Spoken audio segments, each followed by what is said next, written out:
Okay, contract of indemnity. Now, what is contract of indemnity?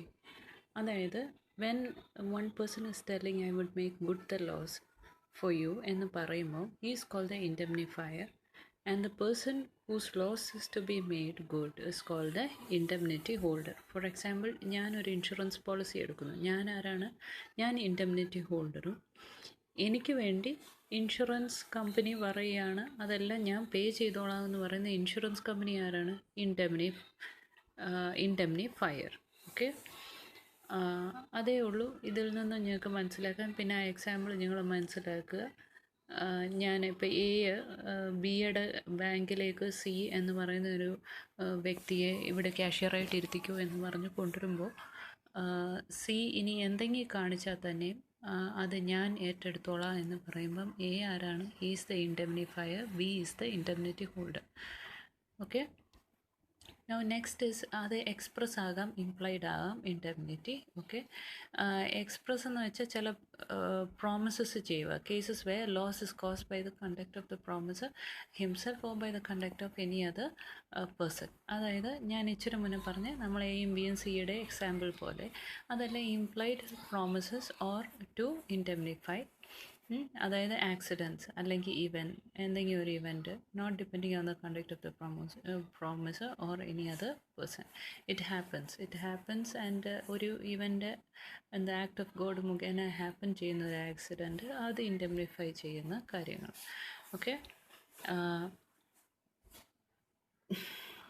Now implied contracts of indemnity. A contract of indemnity may be express or implied. An implied contract of indemnity may be inferred from the circumstances of the case or from the relationship of the parties. അങ്ങനെയുണ്ട്. Okay, ഇപ്പോൾ A, an auctioneer, sold certain cattle on instruction of T. Okay, later it learned that the cattle belonged to O. O filed a case against A, an auctioneer. A എന്ന് പറയുന്ന ഓപ്ഷണർ T എന്ന് പറയുന്ന വ്യക്തിക്ക് വേണ്ടി പശുവിനെ കൊണ്ട് നിർത്തി അങ്ങ് വിൽക്കാൻ ശ്രമിച്ചു. അപ്പോൾ വേറൊരു വ്യക്തി ഒ എന്ന് പറയുന്ന വ്യക്തി വന്നിട്ട് പറഞ്ഞു പശു എൻ്റേതാണ്, നിൻ്റെ അടുത്ത് ആര് പറഞ്ഞു എൻ്റെ പശുവിനെ ലേലത്തിൽ വെക്കാമെന്ന് പറഞ്ഞു. ഓക്കെ, പക്ഷേ അങ്ങനെയുള്ള കേസിൽ എന്താണ് ഈ ഒ എന്ന ആക്ച്വൽ ഓണറിനും കോമ്പൻസേഷൻ കിട്ടും. എ ഫയൽഡ് കേസ് എഗനിസ്റ്റ്, പക്ഷേ എക്ക് എന്താണ് ചെയ്യാൻ പറ്റുന്നത്? A filed case against T to recover the compensation he paid to O. Court award the compensation on the ground that there was a promise implied from his conduct in asking A to sell the cattle. Okay, ഇനി rights of indemnity holder എന്തൊക്കെ rights ആണ്? Section 125 ആണ് ആ rights കൊടുക്കുന്നത് indemnity ഹോൾഡർക്ക്. Okay, ഞാൻ insurance എടുക്കുന്ന വ്യക്തി, ഇപ്പം നമ്മളെല്ലാം ഇൻഷുറൻസ് എടുക്കും വണ്ടിക്ക് വേണ്ടി. നമ്മുടെ എന്തൊക്കെ റൈറ്റ്സ് ആണ് നമുക്കുള്ളത്? ഒന്ന്, ഓൾ ഡാമേജസ്, എന്തൊക്കെ ഡാമേജസ് ഉണ്ടായാലും. ഓൾ കോസ്റ്റ്, അടുത്തെന്ന് പറഞ്ഞാൽ ഓൾ കോസ്റ്റ് എന്ന് പറയുന്നത് എന്തൊക്കെ കോസ്റ്റ് സ്യൂട്ടിലും മറ്റുമായി നമുക്ക് ഇൻകർ ചെയ്യുന്നു. പിന്നെ all sums which has been paid in compromise for such സ്യൂട്ടിന് വേണ്ടി കുറച്ച് സംസ് നമ്മുടെ കയ്യിൽ നിന്ന് പോയിട്ടുണ്ടെങ്കിൽ അതെല്ലാം, ഇതെല്ലാം നമുക്ക് കിട്ടാനുള്ള റൈറ്റ്സ് ഉണ്ട്. അപ്പോൾ ഡാമേജസ്, കോസ്റ്റ്, സമ്മ്. ഓക്കെ, അത് ഓർത്ത് വെച്ചാൽ മതി. ഇനി contract act is silent about when the liability of the indemnifier commences. There are two opinions. എപ്പോഴാണ് ഇൻഡെംനിറ്റി നമുക്ക് ലയബിലിറ്റി സ്റ്റാർട്ട് ചെയ്യുന്നതെന്നുള്ളത്. ഒരു ആർഗ്യുമെൻ്റ് എന്ന് വെച്ചാൽ was that the liability commences only after indemnified has suffered some loss. For example, if the insured event happens, first the policy holder should actually spend the money, and only after that he could claim the reimbursement from the insurance company. However, now the second version is generally accepted. This view is that the indemnifier's liability commences as soon as the liability to pay becomes clear and certain. Therefore, if the indemnified has incurred a liability and that liability is absolute, he is entitled to call upon the indemnifier to save him from the liability and pay it off. Okay, one second. Okay, contract of guarantee എന്ന് വെച്ചാൽ എന്താണ്? Contract of guarantee is a contract to perform promise or to discharge liability of a third person in case of default. അപ്പം മുമ്പേ നമ്മൾ പറഞ്ഞ ഇൻഡെംനിറ്റിക്കകത്ത് 2 പേരുണ്ടെങ്കിൽ ഗ്യാരണ്ടിക്കകത്ത് 3 പേരാണ്. അപ്പോൾ മൂന്നാമത്തെ ആളെന്ന് പറയുന്നത് ഷുവർട്ടി അല്ലെ ജാമ്യക്കാരൻ എന്നൊക്കെ നമ്മൾ പറയുന്ന പോലെ. ഓക്കെ, അപ്പം who is the person who who needs to give it to the other person, he is called as a principal debtor, and the person who needs the money, he is called the creditor. Okay, to whom he is guaranteed, and the person who guarantees is called the surety അല്ലെങ്കിൽ ജാമ്യക്കാരൻ. Okay, അത് നമ്മൾ എക്സ്പ്രസ്സും ആകാം ഇംപ്ലൈഡും ആകാം ഈ contract of guarantee. ഇപ്പോൾ guarantee എന്ന് പറഞ്ഞാൽ it is A ട്രൈപ്പാർട്ടൈറ്റ് agreement എന്ന് വെച്ചാൽ അതിനകത്തൊരു 3 കോൺട്രാക്റ്റ് 3 എഗ്രിമെൻ്റ് ഉണ്ട്. എന്താണ് 3 എഗ്രിമെൻറ്റ്? ഒന്ന് ക്രെഡിറ്ററും പ്രിൻസിപ്പൽ ഡെപ്റ്ററും, CP എന്ന് ഞങ്ങൾ എഴുതിയിടുക. Okay, there is a contract out of which the guarantee ഡെപ്റ്റ് റൈസസ്, അതായത് P രൂപ കൊടുക്കാമെന്ന് പറയുകയും പറഞ്ഞുകൊണ്ടുള്ള കോൺട്രാക്ട്, സിയും പിയുടെ. ഓക്കെ, ഇനി അടുത്തത് surety. As between the surety ആണെങ്കിൽ എങ്ങനെയാണ്? ഷുവർട്ടിയും ക്രെഡിറ്ററും തമ്മിലുണ്ട്. ഇഫ് പി ഒരു ഡിഫോൾട്ടായി മാറുമെങ്കിൽ പിക്ക് കൊടുക്കാൻ സാധിക്കാതെ വരുമ്പോഴാണ് ജാമ്യക്കാരനായ ഷുവർട്ടി കൊടുക്കേണ്ടതായി വരുന്നത്. അപ്പോൾ എസ് എന്ന് പറയുന്ന ഷുവർട്ടിയും സിയും തമ്മിലാണ് അടുത്ത എഗ്രിമെൻറ്റ്.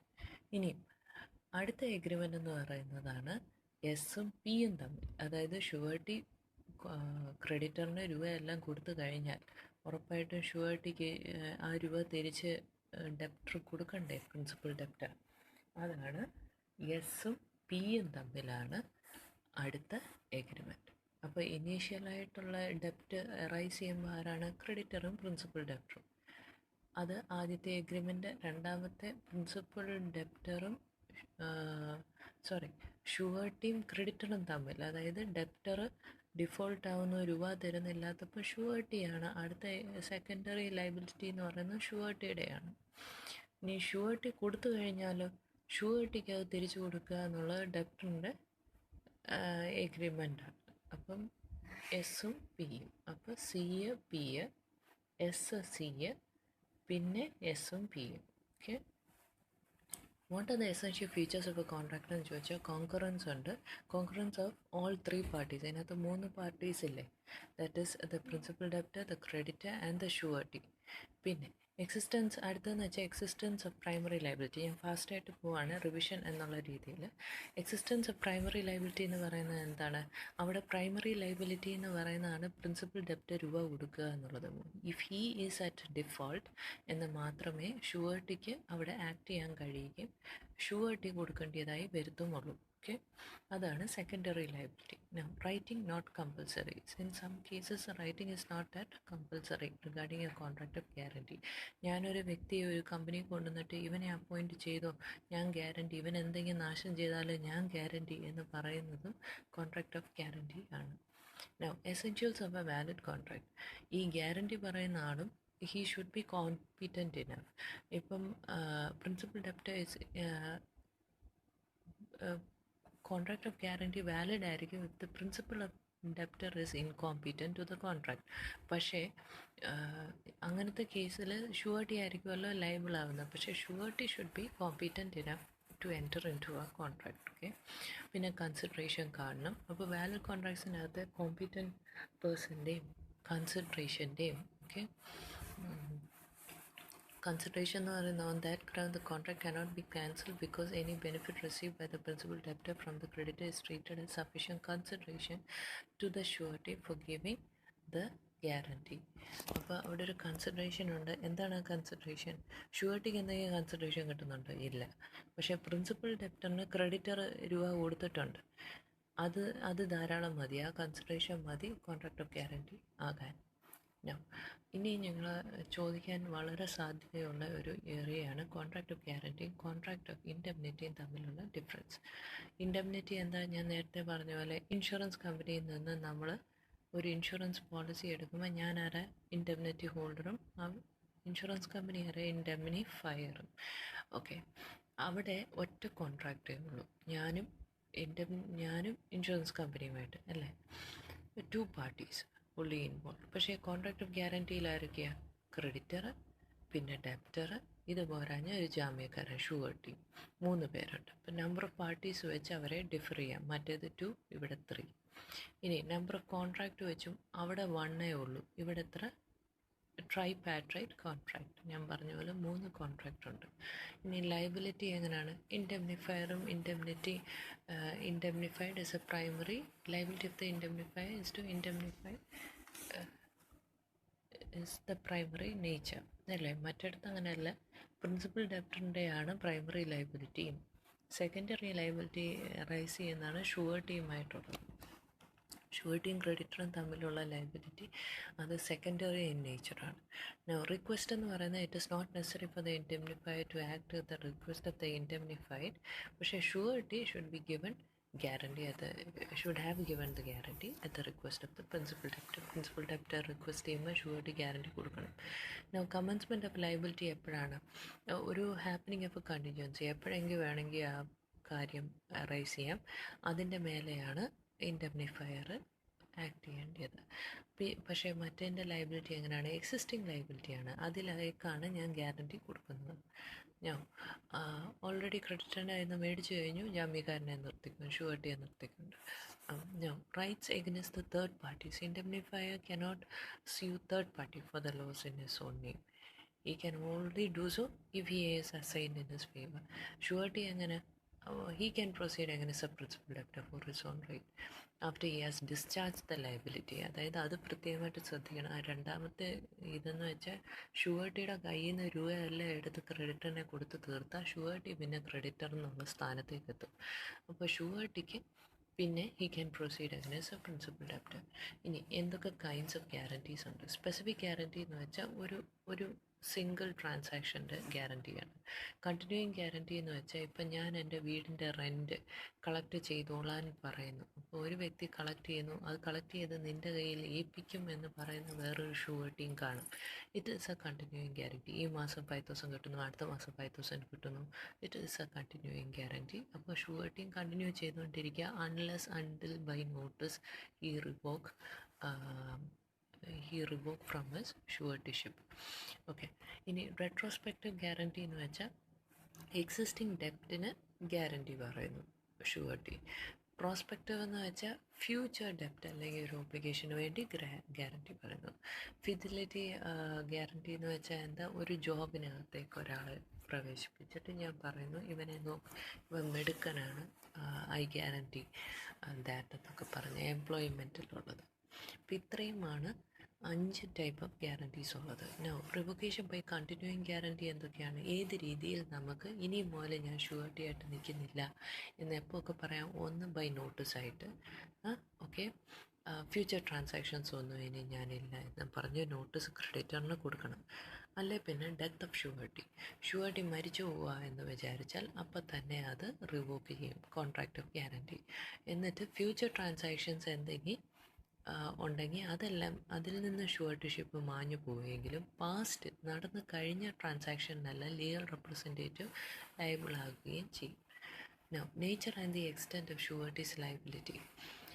എവിടെ വരെ, ഏത് രീതിയിൽ വരെ ഷുവർട്ടിയുടെ ലയബിലിറ്റി എക്സ്റ്റെൻഡ് ചെയ്യുന്നു എന്നുള്ളത്. ഒരു ഷുവർട്ടിയുടെ ലയബിലിറ്റി എന്ന് വെച്ചാൽ പ്രിൻസിപ്പൽ ഡെപ്റ്ററിന് എത്ര ലയബിലിറ്റി ഉണ്ടോ, 10,000 രൂപ കൊടുക്കാനുണ്ടെങ്കിൽ ആ 10,000 രൂപയും ഷുവർട്ടി കൊടുക്കണം. ഓക്കെ. പക്ഷേ അതല്ല എന്നുണ്ടെങ്കിൽ അത് ലിമിറ്റ് ചെയ്യണമെന്നുണ്ടെങ്കിൽ surety may limit his liability. അങ്ങനെയാണെങ്കിൽ അത് പ്രത്യേകമായിട്ട് ഷുവർട്ടി പറയണം. അവൻ്റെ 4,000 രൂപയ്ക്ക് വേണ്ടി മാത്രമേ ഞാൻ ഷുവർട്ടി നിൽക്കുന്നുള്ളൂ എന്നല്ലേ ഷുവർട്ടി പറയണം. സെക്കൻഡറി അതാണ് surety may limit his liability. പിന്നെ സെക്കൻഡറി ലയബിലിറ്റി എന്ന് വെച്ചാൽ എന്താ? Liability of the surety is secondary contingent arising upon the default of the principal debtor. Principal ഡെപ്റ്ററിൻ്റെ ഡിഫോൾട്ട് വരുമ്പോൾ മാത്രമേ സെക്കൻഡറി ലയബിലിറ്റി ആയ ഷുവർട്ടിയുടെ ലയബിലിറ്റി അവിടെ വരുന്നുള്ളൂ. Now rights of the sureties. എന്തൊക്കെ റൈറ്റ്സ് ആണുള്ളത്? റൈറ്റ് അഗൈൻസ്റ്റ് പ്രിൻസിപ്പൽ ഡെപ്റ്റർ ഉണ്ട്, റൈറ്റ് അഗൈൻസ്റ്റ് ക്രെഡിറ്റർ ഉണ്ട്, റൈറ്റ് അഗൈൻസ്റ്റ് കോ ഷുവർട്ടീസ് ഉണ്ട്. പ്രിൻസിപ്പൽ ഡെപ്റ്ററിൻ്റെ അടുത്തുള്ള റൈറ്റ്സ് എന്താണ് ഷുവർട്ടിയുടെ? ഞാൻ എല്ലാ രൂപയും പ്രിൻസിപ്പൽ ഡെപ്റ്ററിന് വേണ്ടി പേ ചെയ്ത് കഴിഞ്ഞാൽ ഷുവർലി എനിക്കത് പ്രിൻസിപ്പൽ ഡെപ്റ്റർ പേ ചെയ്യണം. അതാണ് right to indemnity. Right to subrogation എന്താണ്? അത് ഞങ്ങൾക്ക് വേണമെങ്കിൽ ഡെഫിനേഷനായിട്ട് മാത്രമായിട്ട് വേണമെങ്കിൽ ചോദിച്ചെന്നിരിക്കും. What is right of subrogation? Subrogation എന്ന് വെച്ചാൽ ഇത്രയേ ഉള്ളൂ. അതായത് പ്രിൻസിപ്പൽ ഡെപ്റ്റർ എൻ്റെ രൂപയെല്ലാം ഞാൻ ക്രെഡിറ്ററിന് കൊടുത്തു. അപ്പോൾ രാജു കൊടുത്തില്ല. രാജു രവിക്ക് രൂപ കൊടുത്തില്ല. അപ്പം രവിക്ക് കൊടുക്കാനുള്ള രൂപ എത്ര? 50,000 രൂപ. അത് ജാമ്യക്കാരനായ ഞാൻ കൊണ്ടുപോയി എല്ലാം അടച്ചു കഴിഞ്ഞാൽ പിന്നെ രവിയുടെ അതേ സ്ഥാനത്തേക്ക് ഞാൻ വരുക. ഓക്കെ, രാജു ആ രൂപയെല്ലാം എനിക്ക് പേ ചെയ്യണം. മനസ്സിലായല്ലോ? This is called right of subrogation. I step into the shoes of the creditor. Once I have paid all the amount, I step into the shoes of the, ആദ്യം ഞാൻ ആ ഡെപ്റ്റർ രീതിയിൽ നിന്നു. Debtor രൂപ കൊടുക്കാതാകുമ്പോൾ പിന്നെ ഞാൻ പിന്നത്തെ ഡെപ്റ്റർ, ഷുവർട്ടി അങ്ങ് ഡെപ്റ്റർ പോലെ ആവുക. അതെല്ലാം പേ ചെയ്ത് കഴിയുമ്പോഴത്തേന് ഞാൻ പിന്നെ ആരായി? പിന്നെ ഞാൻ ക്രെഡിറ്ററായി. ഞാൻ നിനക്ക് വേണ്ടി പേ ചെയ്തതാണ്, അതെല്ലാം നീ എനിക്ക് തന്നോണമെന്നുള്ള റൈറ്റ് ഓഫ് സബ്രഗേഷനാണ് അവിടെ പിന്നെ വരുന്നത്. Right to be relieved of the liability. അത് ചില കാര്യങ്ങളിൽ ബിഫോർ മേക്കിംഗ് പേയ്മെൻറ്റ്സ് ഷുവർട്ടിക്ക് വേണമെങ്കിൽ കമ്പൽ ചെയ്യാം പ്രിൻസിപ്പൽ ഡെപ്റ്ററിൻ്റെ അകത്ത് തന്നെ ഈ ലയബിലിറ്റിയിൽ നിന്നും വിടുവിച്ച് തരണം എന്നുള്ളത്. ഇനി റൈറ്റ്സ് ഓഫ് ക്രെഡിറ്റ് എന്ന് റൈറ്റ് അഗൈൻസ്റ്റ് ക്രെഡിറ്റ് എന്തുവാ? ബിഫോർ പേയ്മെൻറ്റ് ഓഫ് ഗ്യാരണ്ടീഡ് ഡെപ്റ്റ് surety may after payment of guaranteed debt has become due and before he is called upon to pay require the creditor to sue the principal debtor. ക്രെഡിറ്ററിൻ്റെ അടുത്ത് തന്നെ പറയാം, നീ അവനെതിരെ case കൊടുക്കുക എന്ന് പറയാം, അവൻ തരുന്നില്ല എന്നുണ്ടെങ്കിൽ. പിന്നെ റൈറ്റ് ടു സെറ്റ് ഓഫ് എന്ന് പറഞ്ഞാൽ on being sued by the creditor the surety can rely on a set off or a counter claim which the debtor has against the creditor. Now സബ്രഗേഷൻ മുമ്പേ പറഞ്ഞ പോലെ തന്നെ ഞാൻ പിന്നെ ക്രെഡിറ്റർ എന്നുള്ള സ്ഥാനത്തേക്ക് എത്തുന്നു. റൈറ്റ് ടു ഈക്വിറ്റീസ് എന്ന് പറഞ്ഞു കഴിഞ്ഞാൽ റൈറ്റ് ടു സെറ്റ് ഓഫ് നിങ്ങൾക്ക് മനസ്സിലായല്ലോ അല്ലേ? അതായത് പ്രിൻസിപ്പൽ ഡെപ്റ്റ് വെല്ലവും കൗണ്ടർ ക്ലെയിം അങ്ങോട്ട് കൊടുത്തിട്ടുണ്ടെങ്കിൽ, ഓക്കെ, 10,000 രൂപയാണ് ക്രെഡിറ്ററിന് കൊടുക്കാനുള്ളത്. അതിലൊരു 2,000 രൂപ കഴിഞ്ഞ ആഴ്ച ഡെപ്റ്റർ കൊടുത്തിട്ടുണ്ടെങ്കിൽ ബാക്കി 8,000 ഷുവർട്ടി കൊടുത്താൽ മതി. ഹി ക്യാൻ സെറ്റ് ഓഫ് അല്ലെങ്കിൽ കൗണ്ടർ ക്ലെയിം വെക്കാം. ഇനി റൈറ്റ് ടു ഈക്വിറ്റീസ് എന്ന് വെച്ചാൽ after paying of the guaranteed debt, the surety is entitled to all equities which the creditor could have enforced not only against the principal debtor but also against the person claiming through him. എന്തൊക്കെ equities ക്രെഡിറ്ററിന് use ചെയ്യാമോ ആ equities എല്ലാം തന്നെ ഷുവർട്ടിക്ക് use ചെയ്യാം. ഇനി right to securities എന്ന് വെച്ചാൽ principal debtor തൻ്റെ ആധാരം പണയം വെച്ചിട്ടായിരിക്കും, പോരാഞ്ഞ് ജാമ്യക്കാരനെ നിർത്തിയിട്ടായിരിക്കും അത്രയും രൂപ മേടിച്ചത്. അങ്ങനെയെങ്കിൽ ഷുവർട്ടി ആ രൂപയെല്ലാം പേ ചെയ്ത് കഴിഞ്ഞാൽ ആ ആധാരവും ഡോക്യുമെൻസും സെക്യൂരിറ്റി ആയിട്ട് അവൻ വെച്ചിരിക്കുന്നതെല്ലാം ഷുവർട്ടിക്ക് കൊടുക്കണം എന്നൊരു റൈറ്റ് ഉണ്ട്. ഓക്കെ, ഇനി right against co-sureties. Co-sureties are also liable to contribute equally. അതായത് ഒരു കോ-ഷുവർട്ടി, ഞാൻ ജാമ്യക്കാർ 3 പേരുണ്ടെങ്കിൽ 3 പേരും കൂടെ ചേർന്ന് 1,000 രൂപയാണ് കൊടുക്കാനുണ്ടെങ്കിൽ 1,000 ആയിട്ട് അത് കൊടുക്കുക. Liability of co-sureties in different amount ആണെങ്കിൽ ഞാൻ 10,000 കൊടുക്കാമെന്ന് ഗ്യാരണ്ടി ചെയ്തിട്ടുള്ളൂ, വേറൊരു വ്യക്തി 20,000 ആയിരിക്കാം, വേറൊരു വ്യക്തി 30,000 ആയിരിക്കാം. അങ്ങനെ ഒരു കാര്യം റൈസ് ചെയ്ത് വരുവാണെങ്കിലും ചിലപ്പോൾ 3 പേരുടെ അടുത്ത് ഈക്വലി ചോദിക്കാം. ചില കേസസിൽ എൻ്റെ അടുത്ത് 10ഉം മറ്റേ 2 പേരുടെ അടുത്തും 15 ചോദിക്കാം. അങ്ങനെ ഡിഫറെൻറ്റ് സംസ് ആണെങ്കിൽ ആ രീതിയിൽ അതിൻ്റെ കാൽക്കുലേഷൻസ് പോകും. റിലീസ് ഓഫ് കോ-ഷുവർട്ടി, ഏതെങ്കിലും ഒരു കോ-ഷുവർട്ടി റിലീസായെന്ന് വെച്ച് ബാക്കി എല്ലാ ഷുവർട്ടീസും റിലീസായി പോകുന്നില്ല. ഓക്കെ, ഇനിയും ഡിസ്ചാർജ് ഓഫ് ഷുവർട്ടിയെ കുറിച്ചാണ് പറയുന്നത്. ഏത് രീതിയിലാണ് ഡിസ്ചാർജ് ചെയ്യുന്ന ഒരു ഷുവർട്ടി? ഞാൻ നേരത്തെ പറഞ്ഞ പോലെ ഒന്ന് ഡിസ്ചാർജ് ബൈ റിവോക്കേഷൻ എന്ന് പറയുന്നത്, ഒന്ന് ബൈ ഗിവിങ് എ നോട്ടീസ്, ഇനി മുതലുള്ള ഫ്യൂച്ചർ ട്രാൻസാക്ഷന് ഞാൻ ജാമ്യക്കാരനായി നിൽക്കില്ല. പിന്നെ 2 റിവോക്കേഷൻ ബൈ ഡെത്ത്. ഡെത്ത് എന്ന് വെച്ചാൽ ഞാൻ മരിച്ചു, ഇനി മുതൽ ഫ്യൂച്ചർ ട്രാൻസാക്ഷൻ എനിക്ക് പറ്റത്തില്ലല്ലോ, പക്ഷേ പാസ്റ്റ് ട്രാൻസാക്ഷൻ എന്തെങ്കിലും ഉണ്ടെങ്കിൽ അത് legal representative would be held liable. Now discharge of surety by conduct of creditor. Variation in terms of contract. If the terms of the contract between the principal debtor and the creditor are varied without the consent of the surety, surety is discharged of the liability. എന്തെങ്കിലും ആ terms of the കോൺട്രാക്റ്റിൽ നിന്നും variations വന്നിട്ടുണ്ടെങ്കിൽ surety discharge ആവും. Release of discharge of principal debtor, അതായത് terms of the contract അനുസരിച്ച് 10,000 രൂപ കൊടുക്കണമെന്നായിരിക്കും, പക്ഷേ പിന്നെയും പോയി പ്രിൻസിപ്പൽ ഡെപ്റ്റർ ഒരു 15,000 ഒരു 20,000 കൂടെ മേടിച്ചു എന്നുണ്ടെങ്കിൽ അവിടെ ടേംസ് ഓഫ് ദ കോൺട്രാക്റ്റിന് വേരിയേഷൻ വന്നു, അതിലേക്ക് ജാമ്യക്കാരനായിട്ട് ഈ വ്യക്തി നിൽക്കണമെന്നില്ല, ഓട്ടോമാറ്റിക്കലി ഡിസ്ചാർജ് ആയി പോകും. Release or discharge of principal ഡെപ്റ്റ് എന്ന് പറയുമ്പോൾ, ഫോർ എക്സാമ്പിൾ ഞാനൊരു വ്യക്തിയെ അവിടെ എംപ്ലോയ് ചെയ്തിട്ട് പറഞ്ഞു ഇവൻ നല്ലവനാണ്, ഇവൻ എന്തെങ്കിലും തെറ്റ് ചെയ്താൽ ഞാൻ ഗ്യാരണ്ടി എന്നും പറഞ്ഞ് അവനെ അവിടെ അപ്പോയിൻ്റ് ചെയ്തു. പക്ഷേ പിറ്റേ ദിവസം ഇവനെ ഇവിടുന്ന് പിരിച്ച് വിട്ടിട്ട് വേറൊരു സ്ഥലത്ത് വേറൊരു ബ്രാഞ്ചിൽ കൊണ്ടുപോയി അവനെ ഇരുത്തി എന്നുണ്ടെങ്കിൽ ഈ ഷുവർട്ടിഷിപ്പിൽ നിന്ന് ഞാൻ ഡിസ്ചാർജായി. അതായത് പ്രിൻസിപ്പൽ ഡെപ്റ്ററിനെ ക്രെഡിറ്റർ തന്നെ അവിടെ നിന്ന് ഡിസ്ചാർജ് ചെയ്യുമ്പോൾ ഷുവർട്ടി പിന്നെ ലയബിൾ അല്ല. Compounding with or giving time for the principal debtor. ഇപ്പോൾ ഏതെങ്കിലും തരത്തിൽ പ്രിൻസിപ്പൽ ഡെപ്റ്ററിന് ഒരു സമയം കൊടുക്കുകയാണെങ്കിൽ, ഓക്കെ, ഒരു composition when the creditor makes a composition with the principal debtor or creditor gives time to the principal debtor അല്ലെങ്കിൽ promises not to sue the principal debtor, ഇങ്ങനെയുള്ള കാര്യങ്ങൾ വരുമ്പോഴും without the consent of surety ആണെങ്കിൽ surety will be discharged. ഇനി അടുത്തെന്ന് വെച്ചാൽ creditor's act or omission impairing surety's eventual remedy.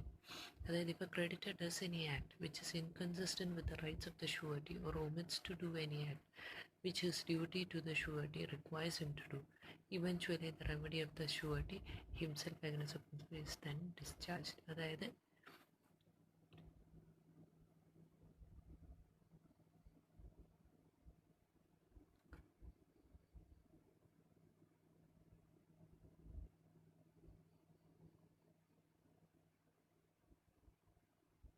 അതായത് A puts M as an apprenticeship. അപ്രൻറ്റൈസായിട്ട് എൻ്റെ ജൂനിയറായിട്ട് ഞാൻ ഒരാളെ എടുക്കുന്നു.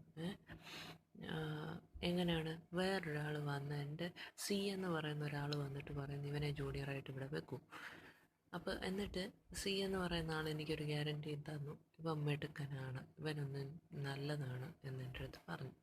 ഓക്കെ, അപ്പോൾ ഞാൻ എന്ത് ചെയ്തു, if he promises on his part that he will at least 1 month see him to make up the cash, ഒരു മാസം അവൻ എത്ര രൂപ ഉണ്ടാക്കുന്നതൊക്കെ ഞാൻ ശ്രദ്ധിച്ചോളാം എന്ന് ഞാൻ പറഞ്ഞു. ഞാൻ അവന് മാസം തോറും എന്തെങ്കിലും കൊടുത്തോളാം എന്ന് ഞാൻ സമ്മതിച്ചു. എന്നിട്ട് പക്ഷേ ഞാൻ അവനൊന്നും കൊടുക്കത്തില്ല ആ പ്രോമിസ് ചെയ്ത പോലെ. അങ്ങനെ ഒരു കാര്യം വരുമ്പോൾ എന്താണ്, സി ഒരിക്കലും ലയബിൾ ആകത്തില്ല, okay, for his guarantee. Now, loss of security. If the creditor loses the security deposits with him by the principal debtor or parts without the consent of the surety is discharged. അതായത് security ആയിട്ട് കൈവച്ചിരിക്കുന്ന കാര്യങ്ങൾ loss ആയി പോയിട്ടുണ്ടെങ്കിൽ ഒരിക്കലും surety liable ആകത്തില്ല, പിന്നെ discharge ആവും automatically.